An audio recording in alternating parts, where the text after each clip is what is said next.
Hello, everybody. Welcome to another book look with your host, Andy Smith. AndySmithArt.com. There you go. Check it out in your free time. When you're at work, when you're bored, when you're binge watching something and barely paying attention. Anyhow, last week, I showed you Mark A. Nelson's Thunder Punch Remarks. In fact, I have it right here. This is what we went through. Thunder Hunters. Duh, I'm an idiot. Remarks. Well, this week, like I said, we're doing fantasy world building. It's a how to draw. It's not actually how to draw. It's a book for illustrators, game designers, visual creatives of all kinds. So even if you're already in the biz, it's a good book he wrote on fantasy building. I don't know why that's in here. Actually, I do. Bookmarks. I get these dumb postcards. I use them as bookmarks. Anyhow, this book came out through Dover Publications. It came out in 2020. Mark is a great illustrator. And you can see table of contents, visual problem solver, ideas, habitats, animals, birds, fish, insects, survival, warfare, spirit, wardrobe, architecture, tech, transportation, otherworldly, putting it all together. So this is more of a book for that creative spark. If you're looking to help boost your imagination, and Mark lends his talents in this book on writing and how he figures things out. Visual problem solver. He shows examples of things he does when he creates a character. Good turnaround, Make sure everything is figured out properly. Research. Character, front, back, side. The story, whether it's something you've written or something you've been handed. Ideas. These are just pictures of a bison bone. And then look what you do. You take this silhouette, which is really interesting.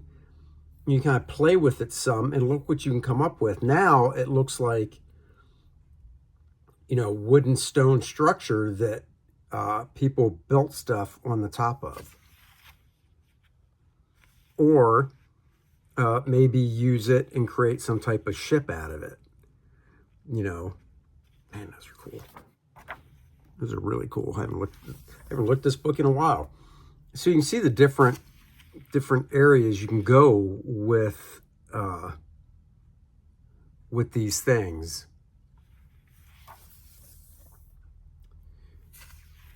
Habitats, habitationary, habitat types, terrestrial, vegetation, freshwater, marine. This I love, by the way, over here. This is so cool. I'd love to see Art Adams ink this. Both these have such a great, cool Art Adams type vibe.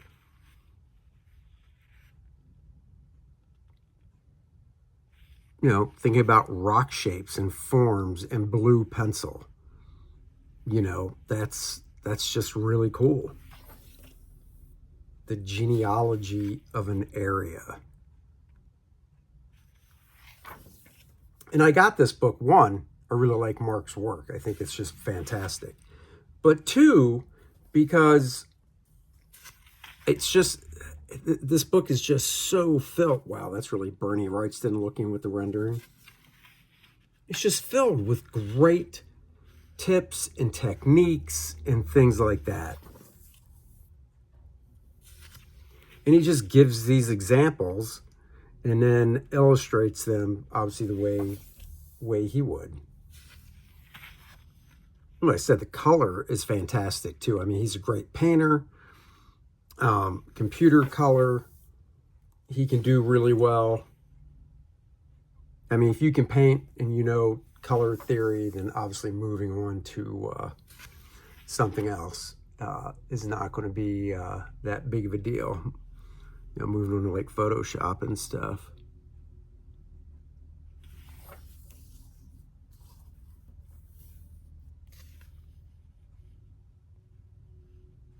sometimes it's good to just be quiet and let the work speak for itself. He loves working on this tan tone paper as well.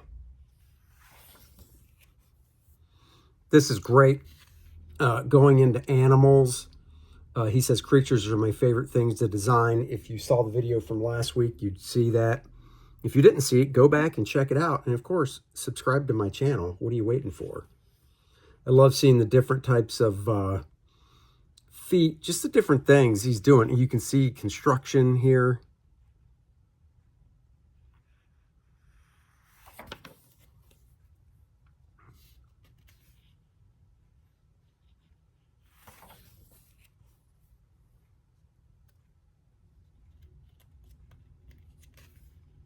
It's fun to just look through this and try and pick apart where he's getting the ideas for some of these creatures and animals.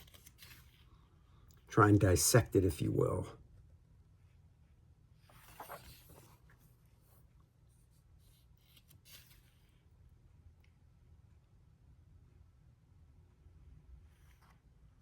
That's fantastic. It's good to learn the basic foundation of creature anatomy, not creature, but animal anatomy, because once you know the basics of it, you can kind of tweak it and make it work for your creature designs as well.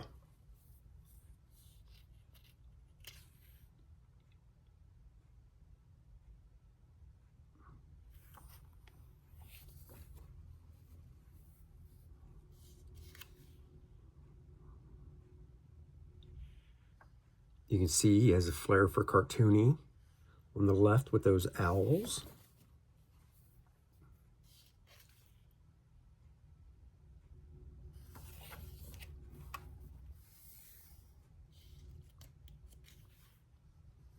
Just love this. So much motion in this drawing. That's just in combining, you know, four-legged animals with bird type features with the beak and stuff. Very cool. Fish. The only time I draw fish is when I worked on Aquaman. I don't think I've ever drawn a fish just for the heck of it. But once again, this is cool seeing gesture, shapes, refining and stuff. Very nice. I love here, drawing tools, the different inking techniques. Big one right here. You know, if you're doing a book in black and white, 1 and 3 work great. If you're doing a book that's full color these days, you know, 2 and 4 are great inking styles. It gives the colors a lot to play with. You know, 2 and 4 basically lets the colors set the light source wherever he wants. 1 and 3 and 5, if these were to be fully colored, the light source is already established. And of course, if you're doing a painting, working out good tonal drawings is very important. And you can see the different color he was playing with there.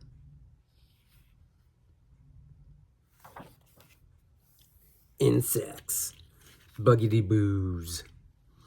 Insects and bugs are great to turn into big creatures because most people don't know what a close-up of an insect it looks like.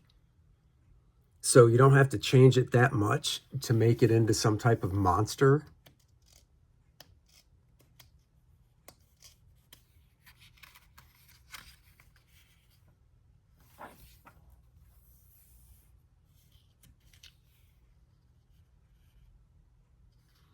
Walking type creature, putting clothes on them.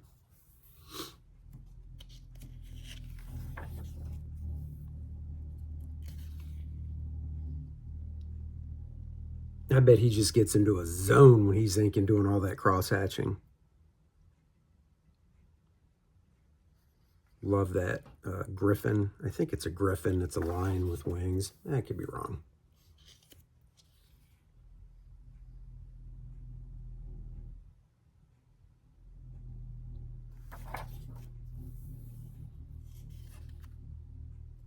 Let's see. Yes, this is pretty cool. Going into how he adds color to a drawing. This is in Photoshop. Scan it. You can see what his coloring starts to look like without the layer turned on of the line work. And you get to the finished piece. So that's pretty cool. Warfare, designing swords and weapons and such.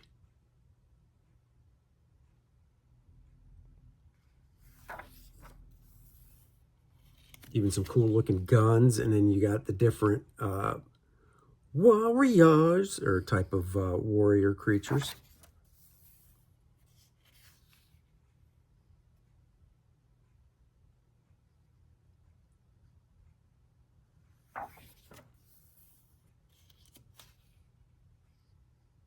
So cool seeing the process here on these different pieces using the tone paper.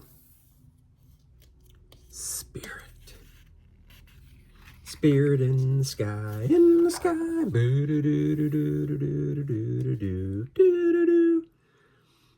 Comic book artboard.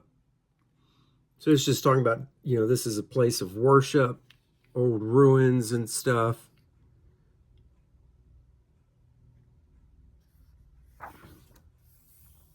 So each one he tells a little story about in the text, and then you can see kind of what he came up with here.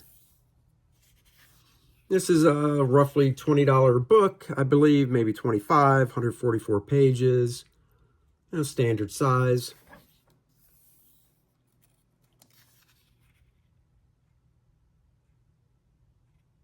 Going into wardrobe, very important. Thinking about the wardrobe for the characters you're creating and how they dress. Love that guy right there. Love all these. Some of these would be really fun to ink. For some reason, I'm drawn to that one. No pun intended. That would be fun to ink. Like I said, Mark is great at all of it. Just organic fantasy type stuff, and then sci-fi tech stuff, which we haven't even got to yet. Architecture.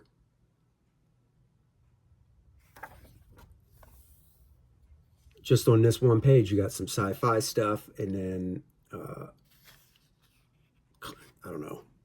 Actually, that's kind of traditional in a sci-fi. And this is cool, seeing the pencil drawing and then seeing the different ways. Let's see, there's the pencil. 1, 2, 3 different ways to ink that drawing. This one is more of what I say the Art Adams type way. Lots of gray, no real solid blacks. This is more like what I do here. And this one just has a little heavier with the black spotting and stuff. And then same with down below, this type of hut, different lighting techniques and stuff. And then some more over here, really nice. Give you different ideas. Again, I really love that one. I love the high contrast stuff, and that one's very cool too. And then look at this, just fantastic perspective here on this building. City in the sky, in the sky.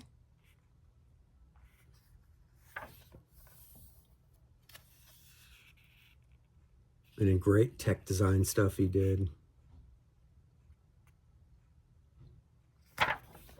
Mark does a lot of work designing stuff for, or did, for other people and companies and stuff. So, tech industry. Yeah. You look at some of these designs and everything. There's some guys that draw tech and you're like, well, that would never work, but it looks cool. And then there's some guys that draw tech and you go, holy crap, that looks like it would work. And that's Mark. This is great. Look at that train. Chugga, chugga, chugga, chugga. Choo, choo. That fantastic floating type city there. Look at this guy. I mean, if that doesn't look like some high-tech, cool Doctor Strange, I don't know what does. Mark, man, doing a what-if Doctor Strange with that type, wow, that would be cool. That would be cool. So here you see some pages, fully penciled here.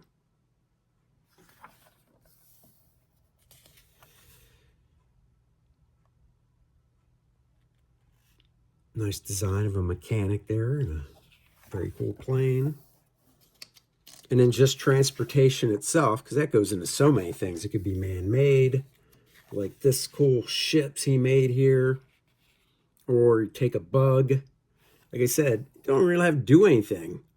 I mean, that's pretty much what that bug probably looks like, a fly. And then you just draw a tiny person on it. You're like, oh my God, it's a big monster. You know? Love that cartoony, what was that, cow? The little baby wings there. It's cute. Cool dragon.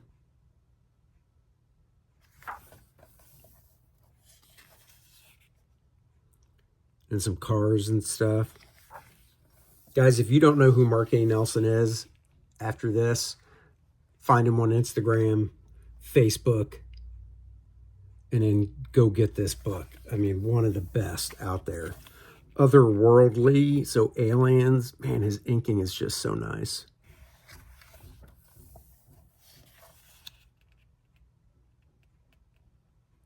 I like seeing the process stuff, so seeing something that's, you can kind of see in the blue pencil, the breakdowns, and then you got the pencil over top, and then you see the finished inks.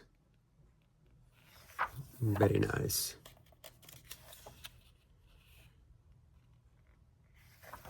See, I look at this, he says otherworldly, and I just think, oh, fantasy based. So this is great, seeing the before and after of this page.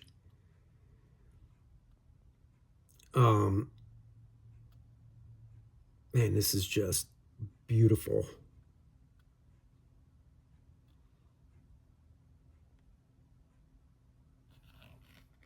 And I believe it's all inked with markers.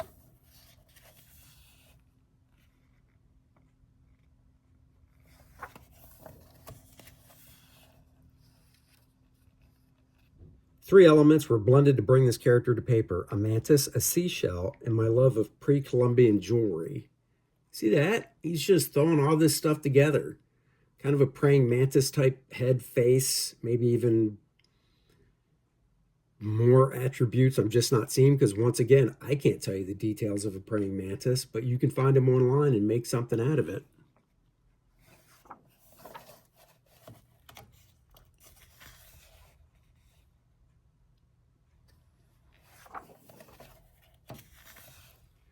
He's great with the toned paper.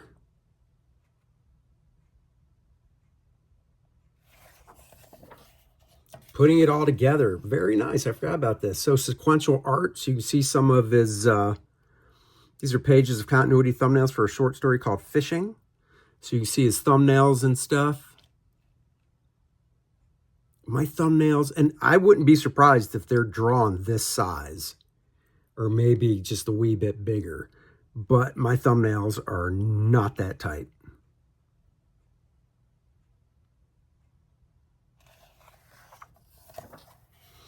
And then he was doing it on gray paper with black and white pencils. So I'm guessing he could light box through this stuff.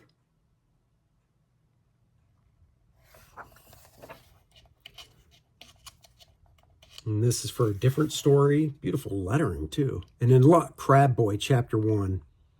Fantastic cartooning. The guy is great. Look at that. That first panel. It's got kind of a Mike Plug feel to it. Oh my God. A little bit of a Mike Mignola vibe going on in the inking in ways. I would love to see Crab Boy. Oh, I want to see more Crab Boy.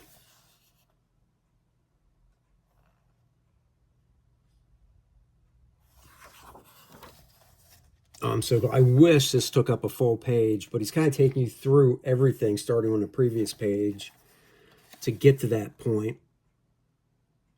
And then different color comps as well. Oh, and then that's it. A little more on how he uses color in his palette. Very cool. His color swatches. His acknowledgments. And, oh, 151 pages. And then a little bit about him with his social media links there at the bottom on Facebook and DeviantArt. Born in Canada. Nice. So there you go. And you know what, guys? Next week, I'll show Mark's first crowdfunding project, Thunder Hunters by Mark Nelson. Will be next week. Now, you're going to see the trailer for Kor-Drath, The Awakening. 64 pages of ball-busting action. This story picks up after the first story in Kor-Drath, The Reckoning. Kor-Drath's tribe was wiped out by a legion of the undead, a rival tribe brought back to life. And he went on a drinking binge and is now hell-bent on destruction. Vordoom, the Necronite, Lilneth, against Adriana and Kor-Drath. Check it out. Go back it. Campaign is still live as of this recording. 3 pages to draw. Talk to you guys later. Like, subscribe, and share. Bye-bye.